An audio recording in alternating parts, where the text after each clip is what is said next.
Muito obrigado, Senhor, porque o Senhor cuida das nossas vidas, Pai. O Senhor nos mostra, Pai, que não é uma religião, que não é, Pai, uma doutrina, Pai, que guia as nossas vidas, mas é a Tua graça, Pai. Acho que acabou as pessoas, não. Acho que ficava uns 30.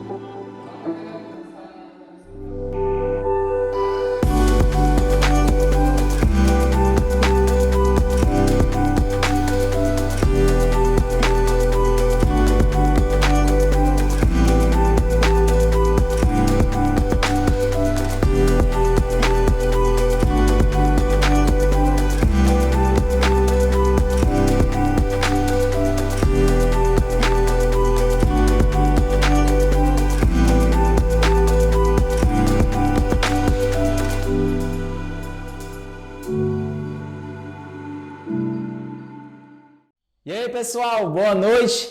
A gente vai dar dando continuidade aqui à nossa conferência, cujo tema é Deuses. Ontem eu espero que vocês tenham sido ministrados, abençoados pela vida do pastor Pedro Pamplona.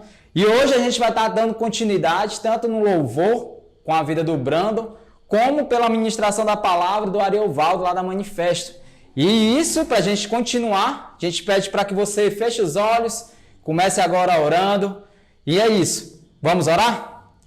Pai, aqui nós nos encontramos mais uma vez para te agradecer e pedir, Pai, direcionamento, sabedoria, discernimento, para que tudo aquilo que for ministrado nessa noite venha a ser aplicado logo em seguida, Pai. Em nome de Jesus Cristo, tira todo e qualquer empecilho que haja em nós, todo e qualquer deuses que possa haver, pois nós cremos que há somente um Deus, Pai. E é nisso que nós queremos nos apegar e é isso que nós queremos proclamar nessa noite. Portanto, Espírito Santo, nos guie nessa conferência, que nós venhamos ser instruídos segundo a Tua palavra. Fala conosco, pois nós necessitamos, Pai. Em nome de Jesus Cristo, sê conosco. É isso que nós te pedimos e desde já te agradecemos. Em nome de Jesus Cristo, amém. Fiquem agora com o Brandon no louvor. Deus abençoe vocês e é isso.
eu não preciso.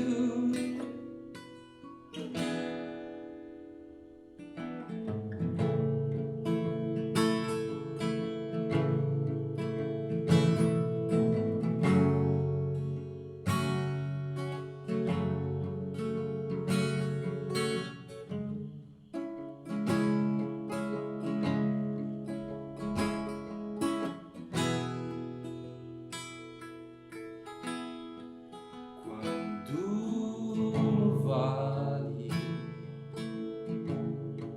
ter que passar,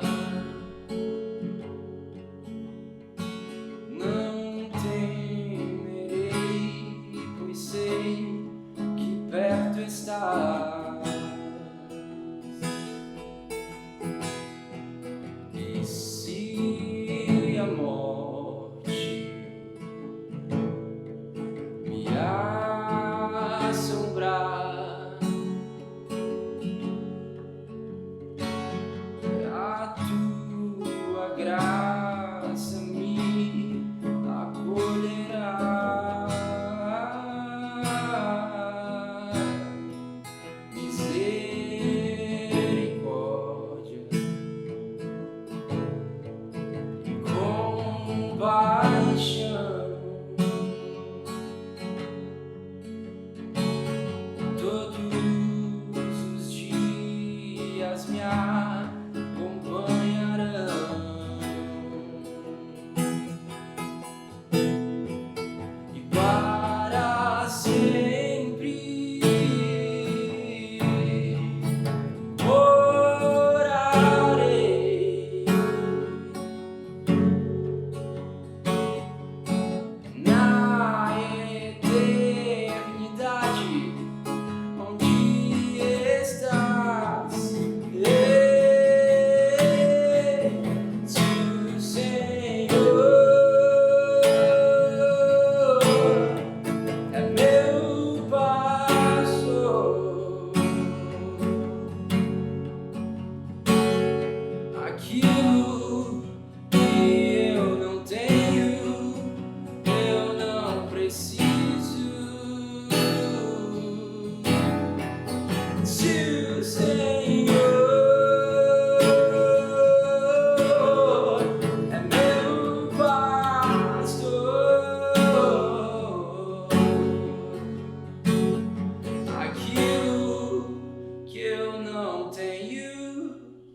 Boa noite, gente. Meu nome é Elias, sou diretor aqui da Base Local e quero falar com vocês, contar um pouco daquilo que a gente tem feito de forma resumida, certo? E um dos nossos trabalhos aqui tem sido justamente de visitar a comunidade, visitar famílias, conhecer pessoas e de alguma forma auxiliá-las nas suas necessidades. Neste tempo que a gente tem feito isso, temos conhecido muitas pessoas de diferentes contextos, diferentes histórias, e com muito prazer temos conseguido ajudar essas pessoas, né? Não somente com alimento, que a gente sabe que agora durante a pandemia foi uma das grandes dificuldades em diversas famílias, mas também de levar até essas pessoas uma mensagem de esperança, uma mensagem de conforto, de alegria. E é isso que nós queremos, aprofundar-nos nesses laços de relacionamento e poder auxiliar e levar a mensagem de Cristo a essas pessoas. Como no vídeo que vocês verão a seguir, aqui na base nós temos diariamente atividades, trabalhando com crianças, com adolescentes, com diversos tipos de público. E o foco é exatamente o mesmo, levar a mensagem de Cristo, pregar o amor de Deus e a sua mensagem de salvação. Gente, para você que deseja de alguma forma contribuir com os nossos trabalhos, financeiramente ou talvez ser um voluntário, você pode estar procurando um pouco mais no nosso Instagram, Base Local _, você pode pesquisar aí. Ali você vai ver de forma mais profunda os nossos trabalhos, tem ali imagens, vídeos e também estão os nossos canais de contato, nosso WhatsApp, você também pode mandar uma mensagem no direct. Então nos procure, se você tem interesse de ajudar, nos procure. Deus abençoe vocês, em nome de Jesus.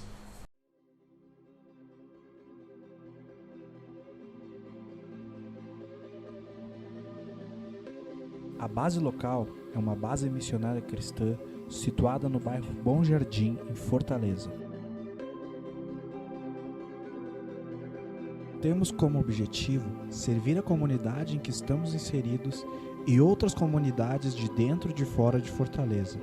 Fazemos isso através de trabalhos sociais e culturais, tendo sempre em vista levar a mensagem do Evangelho de Jesus Cristo, que é o fundamento de nossas vidas e de todo o projeto que por nós é desenvolvido.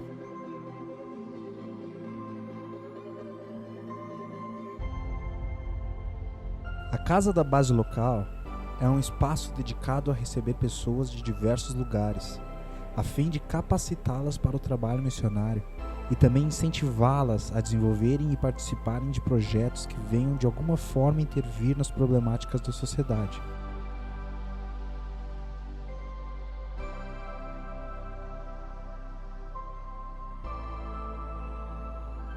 Hoje, contamos com uma equipe de voluntários internos, que são moradores da base e se dedicam aos projetos de forma integral, e também com os voluntários externos, que participam apoiando em algumas de nossas programações.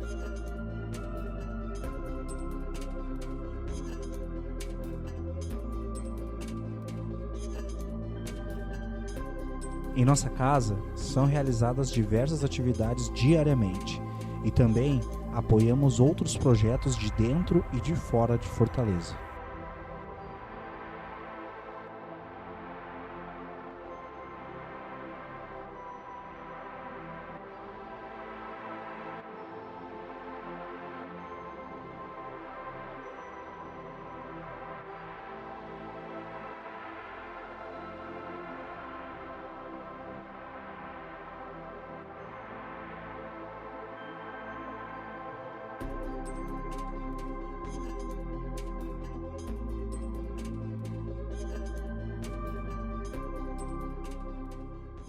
Olá, irmãos. É um prazer estar aqui com vocês, Ariovaldo Júnior, mais uma vez, tentando compartilhar alguma virtude nesse nosso tempo de conferência, né? Tempo de conferir todas as coisas que Deus tem falado a cada um de nós. E nós, como igreja, como ministério, como igreja de Cristo sobre a face da terra, principalmente nesse momento em que nós vivemos, né? Um momento de grande desafio em que Deus tem nos colocado e tem nos levado a termos oportunidade de refletir sobre uma série de coisas que eu tenho certeza que não podem ser deixadas para outro momento. Eu lamento apenas, né, não poder estar na cidade de Fortaleza para poder participar desse momento de conferência, embora a conferência já havia sido mudada para o formato online por conta das circunstâncias adversas que nós ainda estamos enfrentando no mundo, né? Acabou que eu iria para Fortaleza de qualquer forma, né? Mas infelizmente todos os voos foram cancelados, os voos que eu consegui, né, adquirir passagem, e eles foram cancelados assim por 2 vezes consecutivas, até que por fim não havia mais voo possível, né? Uma outra coisa que acabou acontecendo também é que no mês seguinte, agora no mês de junho, eu estaria indo para Salvador, também visitar uma igreja Sal da Terra lá, e os voos também foram cancelados.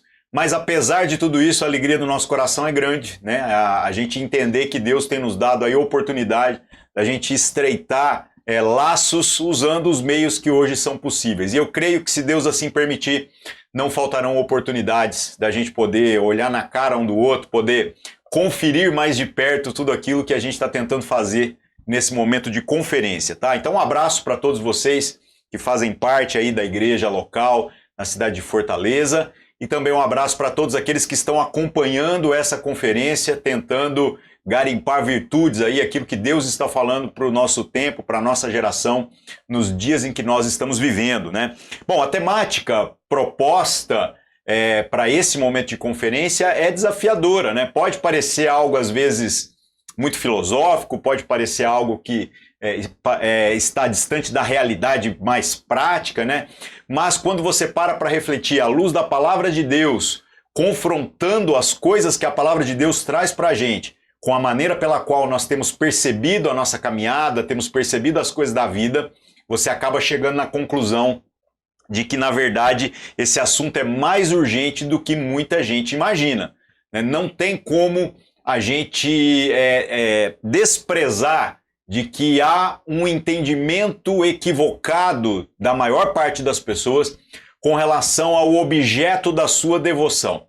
Então, se antes a gente, quando falava da fé protestante, estava se referindo apenas à questão de conhecer a Deus ou não, hoje parece que nós regredimos, de certo modo, aos tempos, né, até do Novo Testamento e do Antigo Testamento, onde a gente tem uma mensagem de um evangelho que fala acerca de um Deus que parece que não apenas o mundo não conhece, mas falar de Deus e viver para Deus necessariamente é concorrer com todos os deuses que existem nesse mundo, com todos os objetos de devoção que nós encontramos na jornada, na vida de todas as pessoas. E isso é muito sutil, isso é algo que vai tomando conta do entendimento, da percepção, e dali um pouco a gente se torna devoto de um desses deuses, a ponto de que a gente está negando já as Escrituras, negando a verdadeira fé, negando a Cristo Jesus. Quantas pessoas do nosso convívio, sabe, às vezes empolgaram com coisas que eram bênçãos de Deus, que eram privilégios, como por exemplo, o grupo de amigos que se juntava para fazer alguma coisa. E dali um pouco, aquilo que era para ser a bênção de Deus, para ser usufruída na comunhão, se torna o ídolo da pessoa, a ponto de que ela não tem mais tempo para nada, mas ela passa a devotar toda a vida dela apenas para aquele tipo de coisa. E eu posso citar muitas coisas, de irmãos que se juntaram às vezes para fabricar cerveja, outros que resolveram adotar um estilo de vida mais saudável e acabam fazendo até da sua devoção ao próprio corpo um objeto de idolatria, outros que de repente passam a colecionar carros, passam a viajar de moto e fazer tantas coisas que são extremamente legais, né, mas que não são o grande objetivo da nossa vida. Deus não nos criou para que a gente gastasse a nossa vida apenas com estas coisas.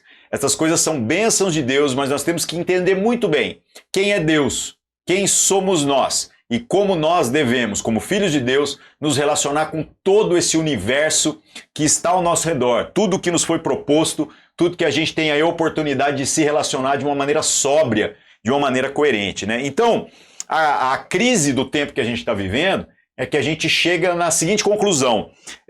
Nós vivemos na época dos ismos. Todo mundo está buscando um ismo para servir. Todo mundo está buscando um ismo para ser a sua religião. Mas do que você está falando aí? O que é esse tal de ismo, né? Assim como o cristianismo teórico deveria ser a fé em Cristo Jesus, a vida devotada aos ensinamentos de Cristo Jesus, hoje nós temos muitos ismos. Nós temos o capitalismo, nós temos o socialismo, nós temos o machismo, nós temos o feminismo e tantas outras coisas que, acredite, todo mundo que abraça um ismo, no final das contas, tem boas intenções. Acredita, talvez não todos, mas a maioria acredita que abraçar um determinado pacote faz com que a gente esteja caminhando para se tornar pessoas melhores e para viver num mundo melhor. A maioria de fato acredita nisso. Se você está numa dessa com segundas intenções, então você é quase o satanás do processo aí, né? Nós estamos tentando manipular as pessoas e obter alguma coisa assim até de má fé. Mas a maioria das pessoas não. A maioria das pessoas literalmente está buscando naquilo que são os ismos que nos foram propostos, legitimamente se tornar uma pessoa melhor e viver num mundo melhor, interagir com a vida em sociedade de uma maneira melhor, tentar resolver os problemas do mundo que a gente está identificando e parece que só a gente está identificando. Quando eu falo que eu vejo todo ismo como religião, a gente então chega num grande conflito, porque o Senhor Jesus deixa absolutamente claro para nós que toda vez que a gente começa a criar então nichos onde a gente concentra a nossa devoção, nós literalmente estamos determinando publicamente quem é o Senhor da nossa vida. Então, se eu digo que o pobre é o foco principal da minha devoção, eu coloco o pobre num altar no qual deveria estar apenas a figura do próprio Deus. Ah, Ari, mas você está desprezando o pobre? De maneira nenhuma. É óbvio que nós, como Igreja de Cristo, fomos chamados, né, e inclusive a mais pobres chamados, a própria palavra fala, né, que os pobres acabam sendo mais aí herdeiros do reino de Deus, porque o rico, não é que a sua riqueza seja um problema, né, mas muitas vezes o rico concentra as suas esperanças naquilo que não pode salvá-lo, enquanto que o pobre, já não tendo esperança, muitas vezes o que acaba restando para o pobre é Deus mesmo. Então nós não vamos pregar o evangelho para o rico? Lógico que vamos. Para ele ficar pobre? Não, para ele aprender que espiritualmente todos nós somos pobres, todos nós somos carentes dessa glória, dessa graça de Deus, para que a gente possa não apenas ser salvos, né, mas viver de maneira coerente. O que acaba acontecendo é que então quando nós colocamos o pobre ou qualquer outra causa lícita, qualquer outra causa que até faz sentido, quando nós colocamos isso como um objeto da nossa devoção, nós estamos dizendo que isso é o nosso Deus. E aí a gente gasta a nossa vida para tentar servir a esta causa e no final das contas a gente vai bater de frente com os ensinamentos de Jesus, a gente vai se dar mal por conta disso. E qual é o ensinamento de Jesus? Muito simples. Eu separei para vocês aqui, Lucas capítulo 16, verso 13. Jesus diz assim: nenhum servo pode servir a dois senhores, porque irá odiar a um e amar o outro, ou irá se dedicar a um e desprezar o outro. Vocês não podem servir a Deus e a riqueza. Nesse contexto específico, Jesus estava debatendo com os fariseus, que embora eram a elite religiosa ali de Israel, eram os caras que não apenas tinham prestígio pela posição, mas de fato o ensinamento deles era um ensinamento mais rebuscado no bom sentido da expressão. O único problema é que Jesus aponta que a população deveria ouvir o ensinamento dos fariseus, mas não deveria fazer o que eles fazem, porque eles ensinam, mas eles não vivem aquelas coisas que eles ensinam. Então, meus irmãos, se nós estamos colocando algum dos nossos ismos no foco central da nossa devoção, o que vai acabar acontecendo é que a gente está criando uma figura de um novo Deus, ao qual nós, devotando a nossa vida, estaremos negando a obra de Deus, a soberania de Deus, até mesmo a existência de Deus sobre a nossa vida, sobre o mundo. Então nós precisamos rever o nosso posicionamento. Acredite, não há nada de errado em buscar um ismo, em buscar uma filosofia, buscar alguma coisa para tentar resolver os problemas do mundo em que a gente está inserido. É a coisa mais instintiva que existe no ser humano. Essa postura de tentar resolver o problema, de tentar servir primeiramente a si mesmo e por tabela para os outros, né? No foco de tentar amenizar alguma dor, de tentar evitar algum problema, evitar algum conflito. E aí então a gente começa a projetar um senso, né, uma certa moral que nós acreditamos que existe em nós, onde nós nos indignamos com o mundo em que nós estamos inseridos, só que de maneira exclusivista. Nós não conseguimos nos incluir nos problemas que o mundo possui. A gente começa a achar que nós somos as pessoas de bem, que nós somos as pessoas corretas, nós somos as pessoas que votam no candidato correto, que defende o partido correto, que defende a causa correta, que coloca dinheiro nas coisas corretas. Nós acreditamos que nós falamos a verdade em todo o tempo e a gente já não se enxerga como parte do problema que está nesse mundo.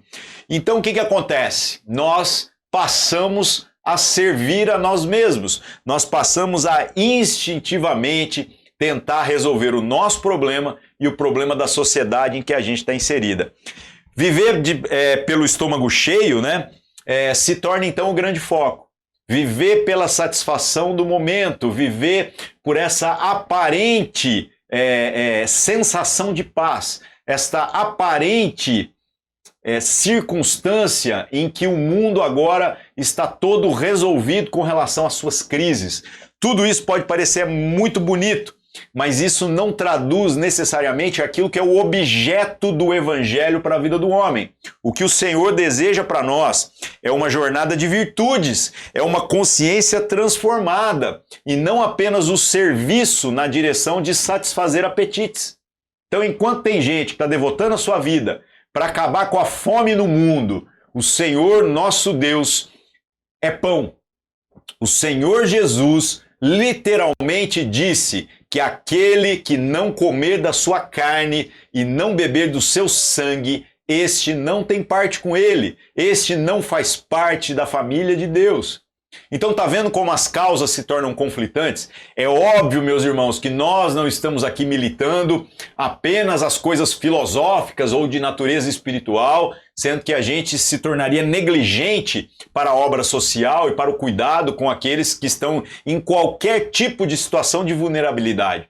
Não é disso que se trata, mas se trata de entender que o foco prioritário do Evangelho, muito mais do que apenas resolver as contingências dessa vida, que nunca acabam, é literalmente gerar uma jornada de virtudes, gerar uma consciência transformada, gerar então um povo que se move agora na direção de viver da maneira que Cristo viveu. Então Cristo, como ele vive? Cristo é pleno em si mesmo, muito antes de encarnar na forma humana. Ele não precisa de nada, ele não carece da glória ou do reconhecimento dos homens para que ele seja mais Deus, para que ele seja mais bonito, mais poderoso, para que ele tenha mais moral com o Pai do que ele já tem. Cristo já é perfeito, Cristo já é íntegro. No entanto, porque ele trilha a jornada que acaba trilhando. Ele faz isso porque isso expressa um entendimento, isso expressa uma natureza. É o pulo do gato de Deus de fazer com que o ser mais poderoso de todo o universo não tenha constrangimento de, renunciando àquilo que lhe é lícito, fazer com que as demais pessoas, ao serem servidas, cheguem a um entendimento de maturidade. Então, meus irmãos, Deus ensinou pra gente que a jornada da vida vai envolver necessariamente que a gente, ao administrar algumas contingências, a gente não sofra demais com as circunstâncias dessas contingências. A gente não sofra desnecessariamente com o tanto que é desagradável estar na vida em que nós estamos inseridos, mas que nós possamos fazer como Cristo Jesus fez sem precisar fazer. Sem precisar, porque ele não precisava vir da forma que veio. Ele não precisava se esvaziar da sua glória para sentir as dores e sentir as coisas que nós sentimos como seres humanos. Ele fez isso por amor a nós. Então, como que a gente deveria se portar diante de toda essa situação, entendendo de toda a situação da vida, todo constrangimento que eventualmente pode acontecer, toda crise na nossa sociedade, no mundo, como que a gente deveria se portar? Como aqueles que buscam, então, o entendimento, busca o esclarecimento à luz da palavra de Deus acerca da vontade do Senhor para nós, para que nós vivamos uma jornada de virtudes, para que as pessoas vejam Deus em nós, em toda e qualquer circunstância, para que a gente não consiga represar tudo aquilo que o Senhor está fazendo e aquilo que o Senhor deseja fazer através da minha vida e da sua vida. Então, será que nós estamos trilhando essa jornada? Ou será que a gente está se infantilizando, a gente está tentando se poupar e ao fazermos isso, nós estamos então criando deuses para serem servidos no lugar do nosso Senhor? Seja o Deus estômago, seja o Deus pobre, seja o Deus causa social. Onde está o foco da nossa devoção? O nosso Senhor trará justiça no tempo oportuno, que Ele reservou por sua exclusiva autoridade, a toda injustiça que o mundo sofre. Não podemos administrar as circunstâncias que nos cercam como se Deus estivesse de olhos fechados e de ouvidos tapados. Muito pelo contrário, nós estamos aqui para sinalizar o reino de Deus. E talvez uma das maneiras de fazer isso seja exatamente através desta promoção da justiça, quando nós partilhamos não apenas dos recursos, dos alimentos, mas quando nós partilhamos da nossa vida. Agora, resolver o problema, meu irmão, é só no céu. Por mais difícil que seja aceitar isso por parte de algumas pessoas. Então entendam, meus irmãos, nós precisamos compreender que o Evangelho tem como foco principal fazer com que nós estejamos tendo essa transformação de entendimento e então trilhando essa jornada de virtudes que vai fazer com que a nossa devoção a Deus brilhe no nosso caminho de uma maneira tão extraordinária que as pessoas não conseguirão não ver Deus através de nós. Literalmente, ao invés de ficar tentando catequizar o mundo, nós poderemos chegar para as pessoas e dizer assim: você quer ver Deus, você precisa de Deus nessa sua circunstância aí, então não traga a oferta não é isso que nós estamos precisando nesse momento, porque esse é o discurso que nós vemos, né? Olha, traz a oferta que a bênção vai te alcançar. Faça esse sacrifício que a bênção vai te alcançar. Ah, se a bênção não está te alcançando, então o problema é algum pecado. Quem dera fosse tão simples assim, né, meus irmãos? Mas não. Nós precisamos entender que o Senhor deseja que o nosso entendimento, ao ser transformado, ao recebermos a compreensão acerca da vontade do Senhor, nós conseguiremos vencer, passar por todas as adversidades, sejam elas quais forem, porque o nosso foco estará naquilo que é mais importante. Ou seja, de que nós não estejamos nos devotando a causas passageiras, a causas que não são o foco principal do Evangelho. Então, essa devoção ao Deus errado, né, ela acaba gerando frutos que apontam muito nessa questão da satisfação dos apetites. Quer seja o seu apetite, quer seja o seu apetite pelo seu senso de justiça ou o apetite do outro que pode estar passando algum tipo de necessidade. Mas a crise desse tipo de devoção equivocada é que ela geralmente trabalha com a terceirização da responsabilidade. A gente, infelizmente, na hora de pensar num Deus, talvez o Deus mais instintivo para o ser humano seja o Deus umbigo, ou seja, servir a sua própria vontade. Só que, na hora que a gente começa a falar das responsabilidades, aí então nós projetamos um objeto de idolatria que está além de nós, que está um pouquinho mais afastado de nós. Por quê? Porque é cômodo. Eu começo então a dizer quem é o culpado de todas aquelas situações.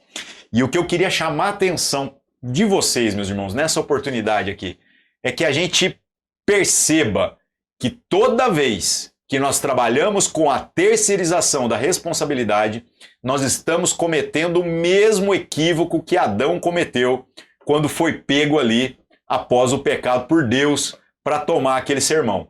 É até curioso, né? Começa lá em Gênesis e então Deus vira para Adão ali ainda no capítulo 2 e fala: Adão, o que rolou? O que vocês fizeram, né? Cadê você? Como se Deus não soubesse exatamente o que estava acontecendo.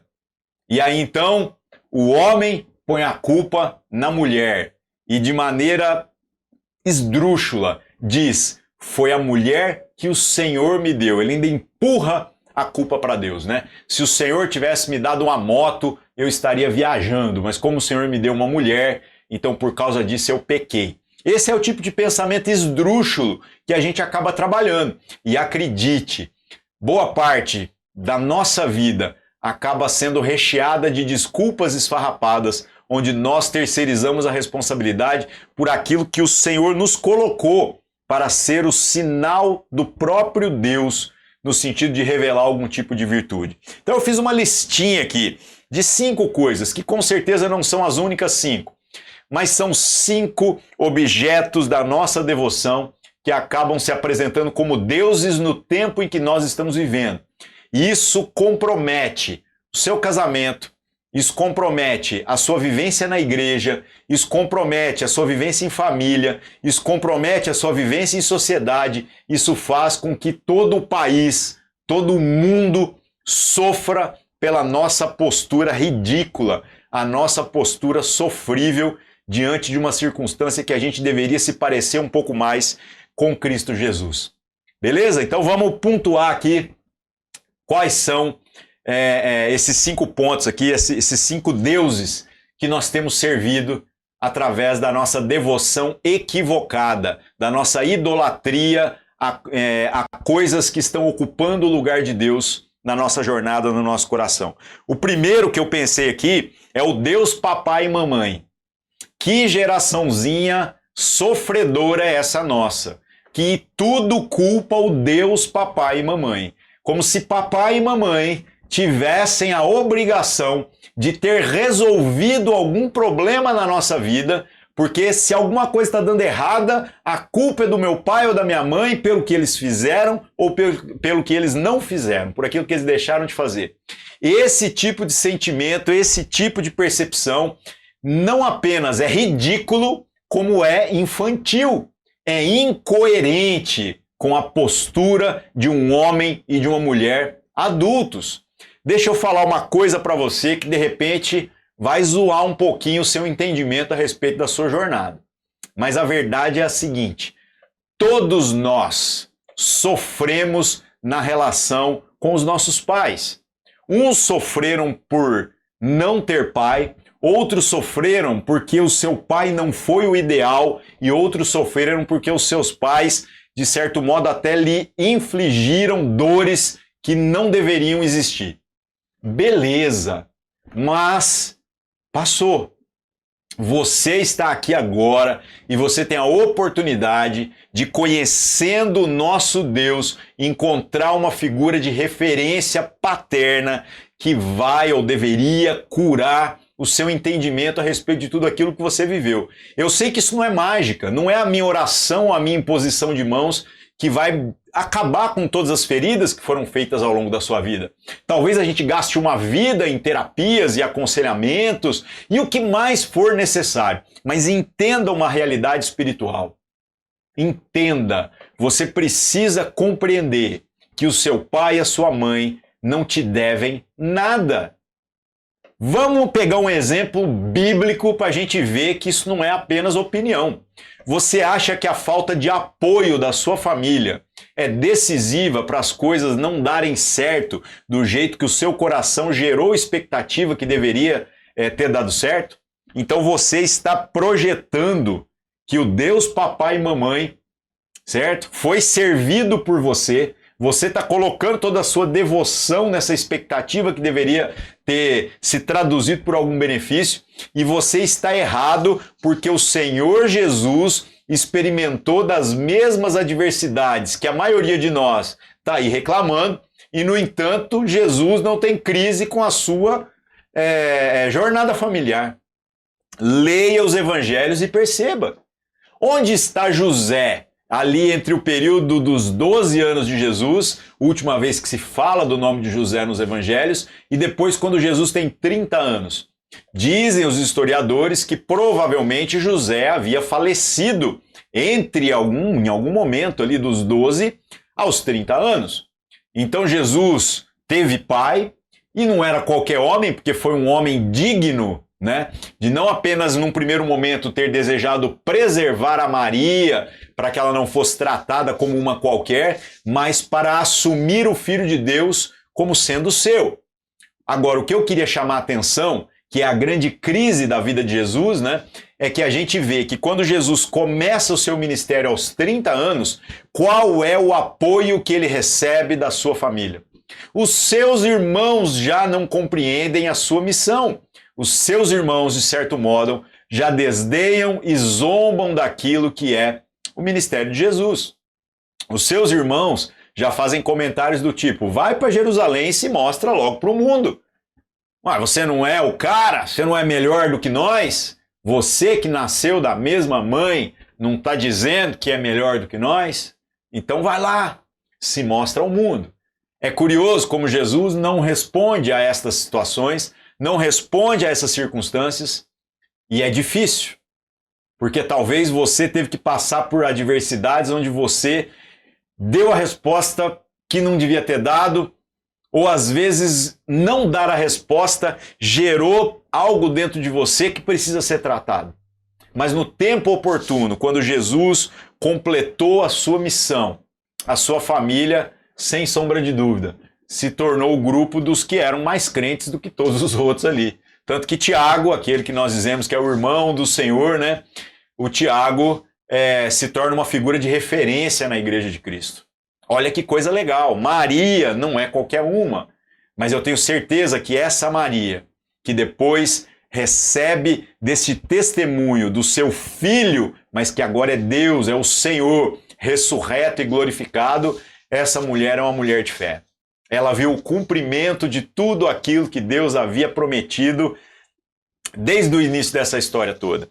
Então, qual é a sua desculpa? Por que você está idolatrando papai e mamãe, enquanto que você deveria entender que eles sofrem da mesma maneira que nós sofremos?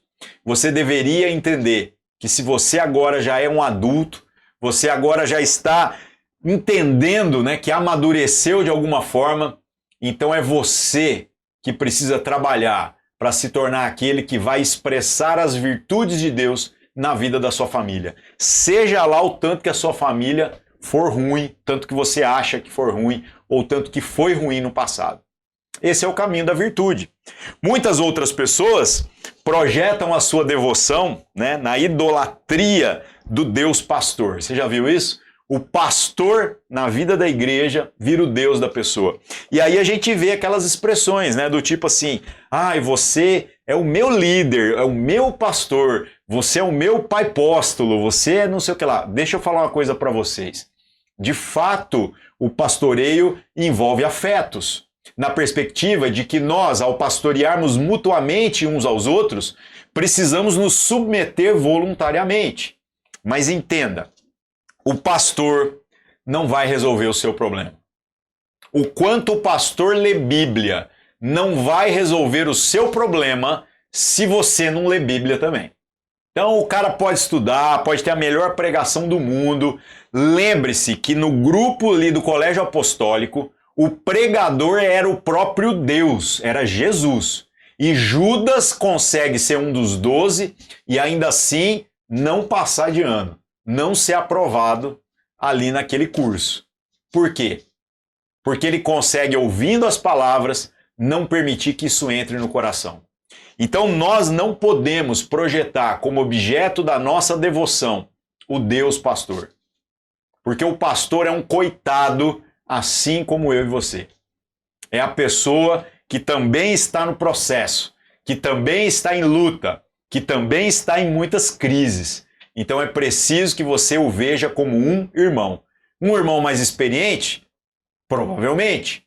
Um irmão que está assumindo mais responsabilidades? Sem sombra de dúvidas. Mas zele da vida dos pastores que o Senhor coloca na nossa vida.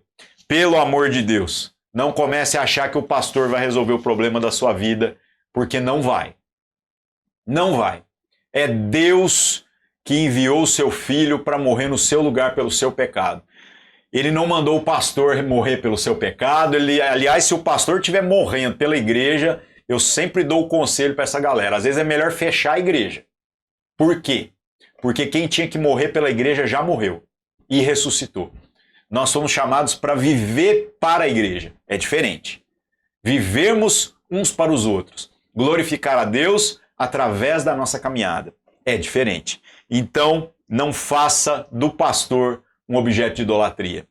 Outro Deus que nós temos criado nos dias em que nós estamos vivendo.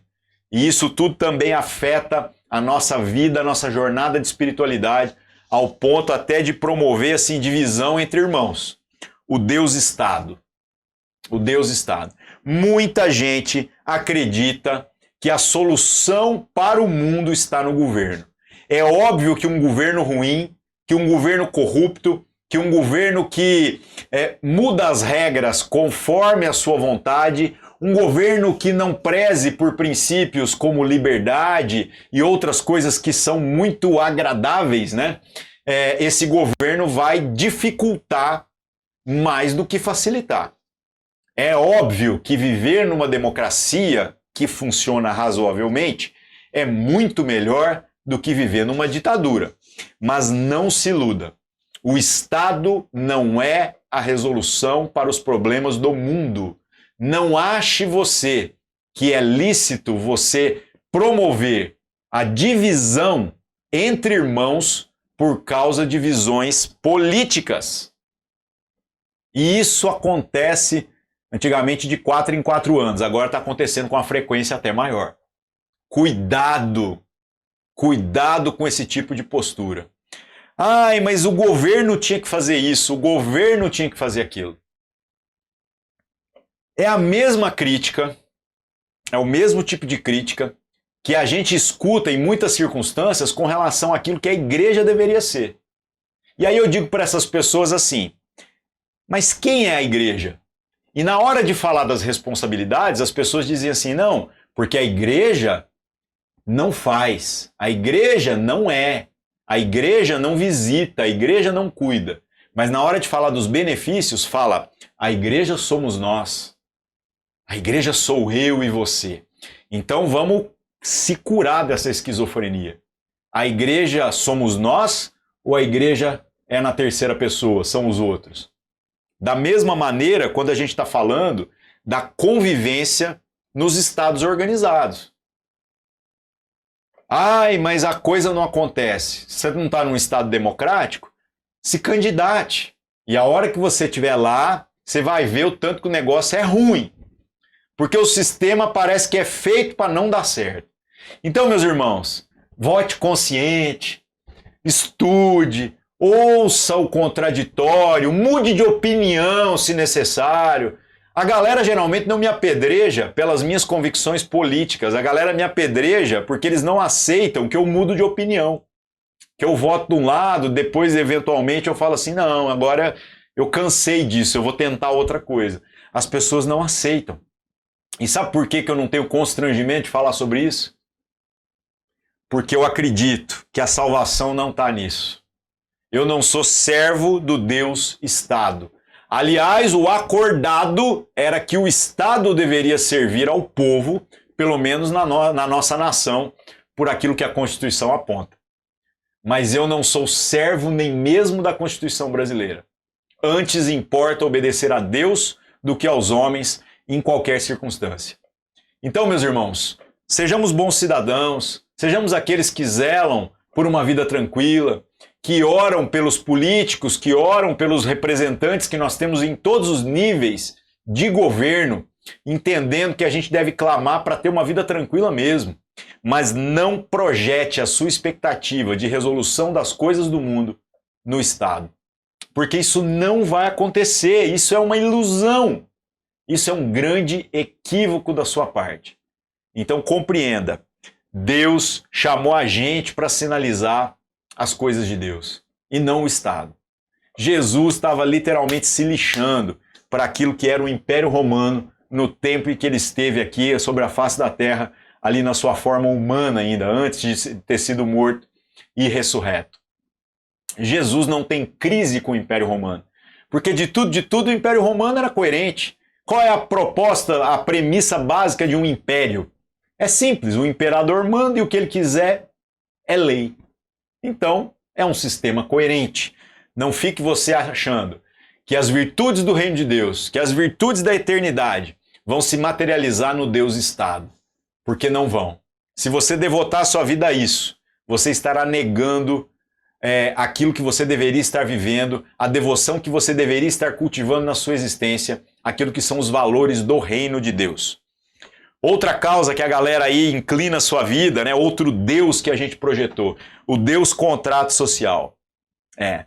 O Deus sistema econômico. É porque o capitalismo é isso, porque o socialismo é aquilo. Mais uma vez, todo ismo é religião. Não dá para servir ao capitalismo e servir a Deus. Não dá para servir ao socialismo e servir a Deus. Não tem jeito. Agora, dá para ser cristão no capitalismo e no socialismo. Meu entendimento é mais fácil no capitalismo. Custa mais? Talvez. Porque a responsabilidade se torna maior, principalmente de cuidar dos vulneráveis, né? Mas eu não tenho medo dessa responsabilidade. Eu acho que a gente deveria assumir ela, sim.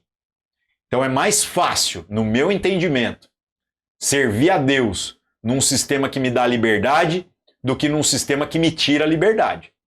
Mas eu estou pronto para estar errado até nisso. Até porque, e quando não haviam esses ismos? E quando haviam outras percepções de contrato social?